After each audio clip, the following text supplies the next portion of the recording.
So I do have some general tips for anybody who's trying to get pregnant. And the first thing is about balance. So, where in your life are you out of balance? So some people might party too much or they're hardcore athletes or something. So it's good to know that little things like turning down the volume on the intensity of your workout can help you get pregnant. So I've had so many CrossFitter patients and really diehard athletes, and they want to go running and they want to go to their CrossFit, and they're coming to me for infertility, and they're crying because their best friend's pregnant and everyone else is getting pregnant, but not them. And so I try to explain to them, you only get so much energy in your life. Say it's this pie, and if you're working out and that's cutting out half your energy, now your body only has half as much energy to gestate and grow this kid. So I said to this woman, would you be willing to swap out CrossFit for yoga for this period of time while you're trying to conceive? And when you're pregnant and postpartum, you're going to need to tune it down a little bit.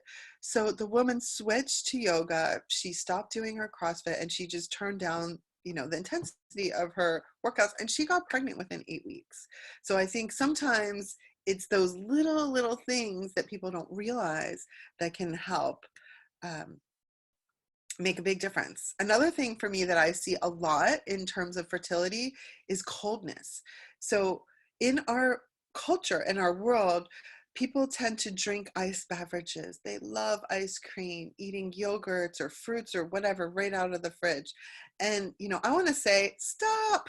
If you are trying to get pregnant or you are pregnant, these things really can wreak havoc on your body.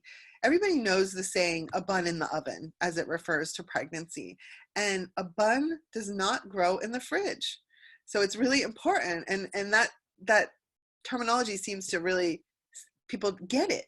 So if you are, so a lot of women come to me, for example, and I'll say, what's your diet like? Tell me what you're eating every day. And so they'll say, oh, I had a smoothie for breakfast and I had a salad for lunch and da da da da da.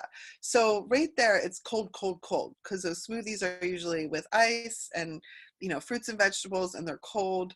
And that's the first thing you're having in the morning. And that's really the worst thing that you could possibly do.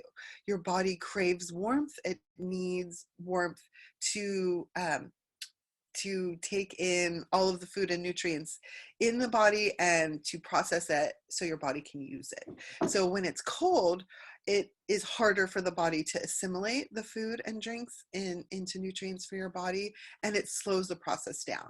So if one tip I could give is to not eat cold foods. And if you do have a salad, for example, to have a cup of ginger tea with that, or to have some cooked chicken with it, something to offset the coldness of it, and really give up the iced drinks forever, forever and ever. That's how I've helped so many people with a lot of the PCOS um, things. They're drinking so many iced things, and when they stop that, a lot of times their pain stops, their excessive bleeding stops. So avoiding the cold is definitely one of my top tips, and staying warm. So not just externally or internally, but externally as well, making sure your feet are warm, your butt is warm. A lot of pregnant people tell me they're so hot all the time, and then I touch their feet and they're ice cold. And the same thing with fertility patients, they're ice cold feet. So your feet have to be, somewhat of a normal temperature for the circulation to be flowing accurately in your body. So I typically will take someone's temperature with a little temperature gun on their foot, on their hand, on their belly, on their neck, just to see the variance. And sometimes it's 20 degrees colder on their feet.